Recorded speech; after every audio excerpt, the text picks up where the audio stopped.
Hello, everybody, and welcome to Dot to Dot. Today, we're going to look into some fascinating research that was done by a gentleman named Simon Miles. This was turned on to me by Olivier from Oak Island Research. Simon Miles has some videos on YouTube, and I'm going to leave a link in the description for the one that we're going to reference today. He's also an author of a book, and he is a researcher who has followed up on the uh, Henry Lincoln. If you can recall who Henry Lincoln is, he is a person, a researcher uh, that basically started the Holy Blood, Holy Grail, looking into Rennes-le-Château in the Pyrenees mountain region of France. And he took it upon himself to get more into the geographical alignments that were found in that region. And we're going to look at some of these geographical alignments and how they may pertain to Oak Island, basically Nolans Cross, and also the Oak Island map that we've been talking about in our uh, vault theory between Olivier and I. So I have a little presentation here, and here is Simon Miles in the video, and he's holding up the book from Henry Lincoln. And, Henry Lincoln and other researchers in that research that area in the Pyrenees Mountains, uh, all of them came up with some astounding alignments. Now, Simon Miles checked out some of these alignments and found out that they weren't really actually what they say they are in the book. But he spent 5 years in France checking all these out, and he does a lot of stuff on Google Earth, which I like. And here he is holding it up in this lecture. Now, here's his book. And this book is what I can understand is based on a premise of this map. And this map is something that I'm not going to get into right now. And actually, Olivier will get into it more in detail of where this map comes from. But in this video, he talks about working with this map and working basically the scale of this map and how it pertains to the landscape. So, one of the things that he shows in his video is this alignment. Basically, these alignments of these north-south, true north-south meridian lines, and he has many of them. This is just two.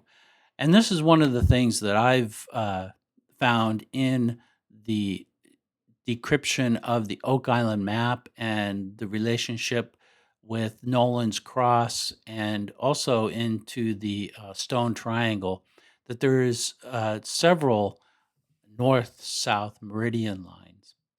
Now, another thing about that he found is this uh, axis right here is an axis to the sunrise of the Feast of St. Bartholomew on August 24th. Now, if you look at this, it sort of looks like Nolan's Cross. It has a lot of features that look like Nolan's Cross. This is a 90-degree angle, just like Nolan's Cross, but that would be expected. But we also have some equal distances that are on each side of the axis, like Nolan's Cross. And these, Rennes-le-Château and this other one, look very similar to the I would say the proportions of cone E and cone D with Nolan's Cross too.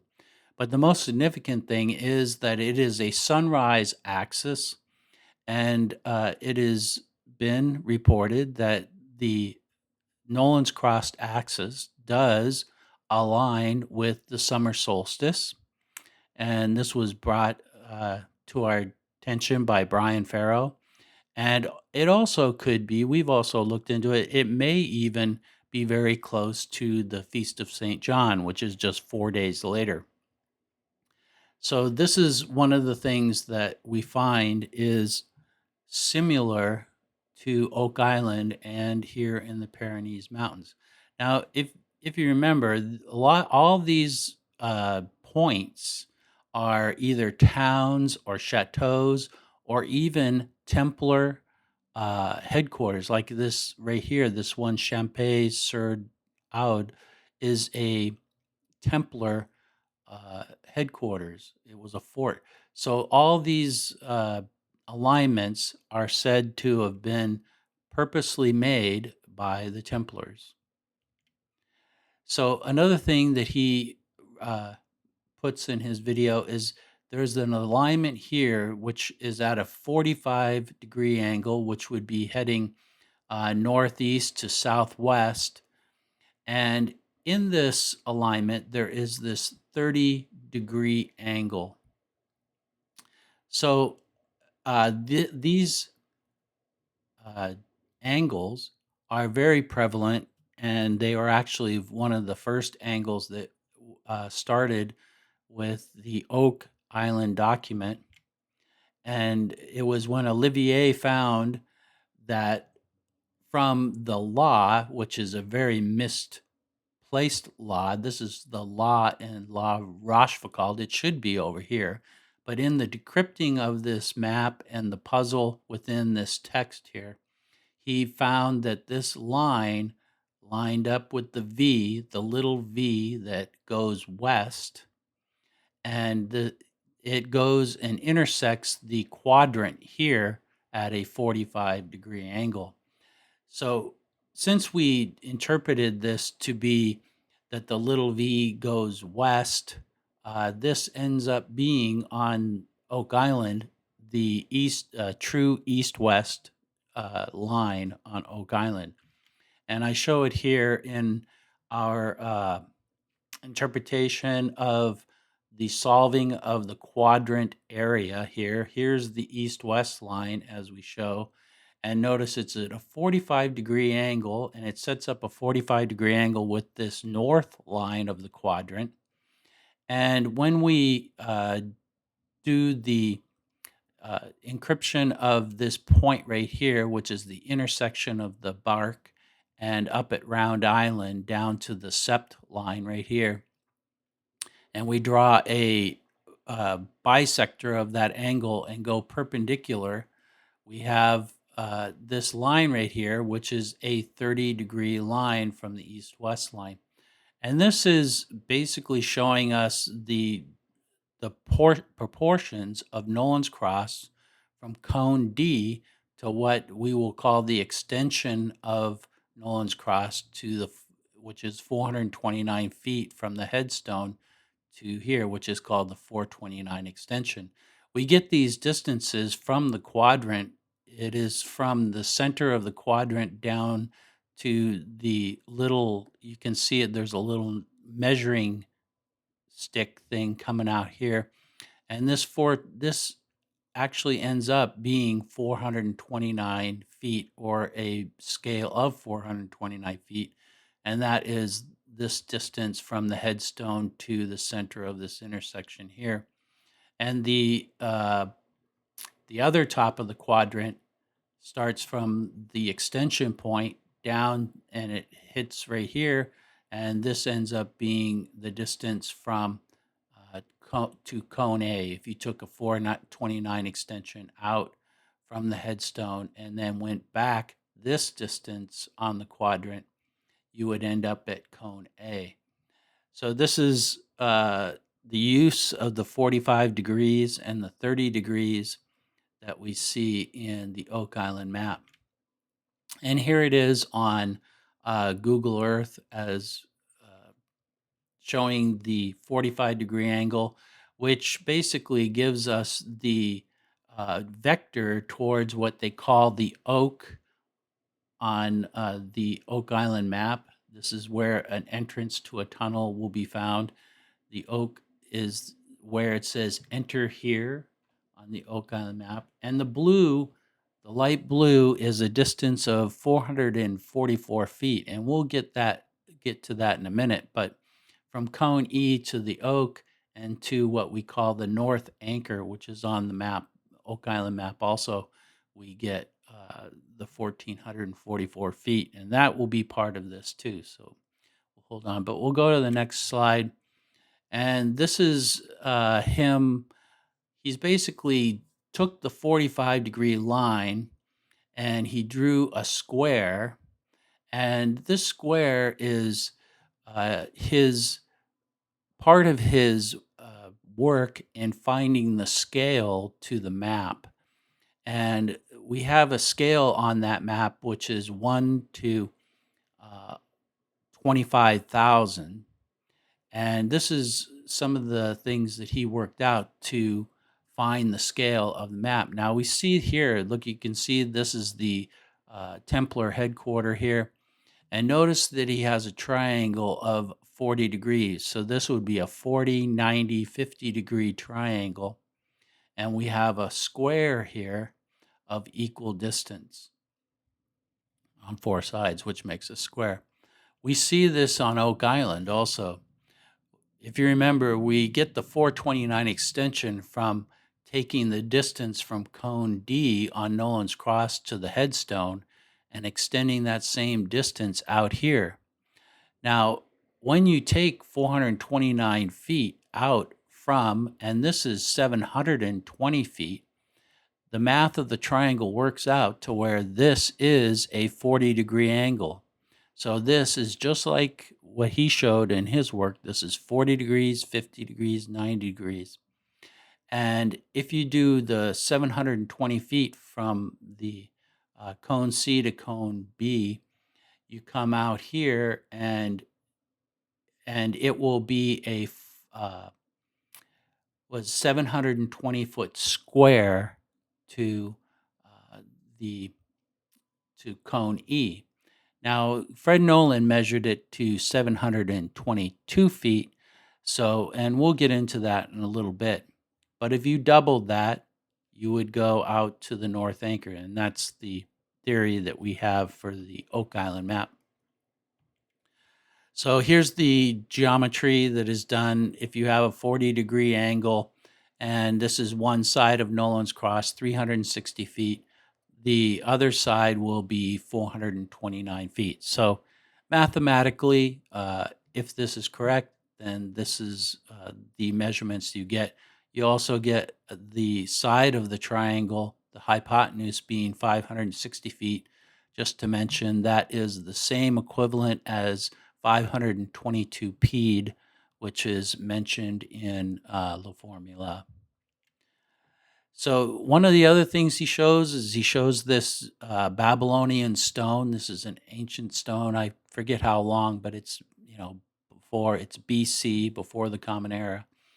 And notice the geometry on here.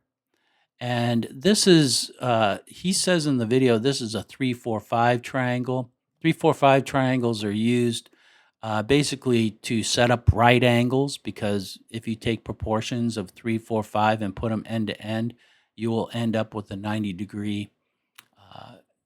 You will end up with a perfect 90 degrees at the base. So we're dealing with a 40, 50, 90 triangle, which is a lot easier in the angles, because a 3-4-5 triangle, the angles are in decimal points. It's like 37.86 degrees and 53 and some decimal points degrees. So when you're working with angles, 40, 50, 90 are much better than 3-4-5 triangles, which are more about perpendicularity. So if you look at this diagram here, and we compare it to cone A and the 429 extension, we get a very similar geometry. And I think that's pretty interesting. So that's another thing. The other thing here is he also notices from when he took the square that he was working on for the scale, he had an alignment of several towns in this direction, which was heading at an angle of 330 degrees. Well, that also is a very common or a unique angle on Oak Island, because the crossbar on Nolans Cross heads 330 degrees. And if you extend this all the way out, this all the way to the mainland, I think it's around 17 or so miles, you will hit the town of New Ross, Nova Scotia. And New Ross, we know, is the place where they found supposedly uh, the foundation that was allegedly made by Henry Sinclair, and also a Templar tomb. So it has a lot to do with the Knight Templars and Henry Sinclair. So that's another unique thing that has in common with this is the 330 degrees. And here's the map that he's working on. And notice that there's no scale on it. So in the video, he's working out this scale and he gets to that square right here. And he figures out it's a certain distance. But in working out the scale, he discovers that this unit of length is equal to 1 P du Roy. Now, with the Oak Island research and myself have worked out the Oak Island map, we came up with this as our unit of measure. And this unit of measure dates back to 790. It was put out by Charlemagne. And it is a 1/6 of a toise, which is the distance between the fingertips of an outstretched man. And we have a millimeter unit that is given to it. And this was a unit of measure used in France up until 1668. And where this comes into effect in the Oak Island map is, if you remember, this Oak Island map has a number written in it. Now, Olivier, being a French national and knowing the French language very, very much, he was very confused with this because if it was a date, which everybody was saying, even myself at the beginning, if this was a date, it would be written with no un in front of it. It would be just milli troi cent quarante sept. And since it has an un on it, it is designated as a unit of measure or a distance. And this is a very controversial subject between the French people that speak the language. But it is, when you look it up, when you're talking about units of measure, such as a cup of sugar or a mile, it would always have the un in front of it. So this is one of the things that we think is part of the encryption of the map. It's not an error.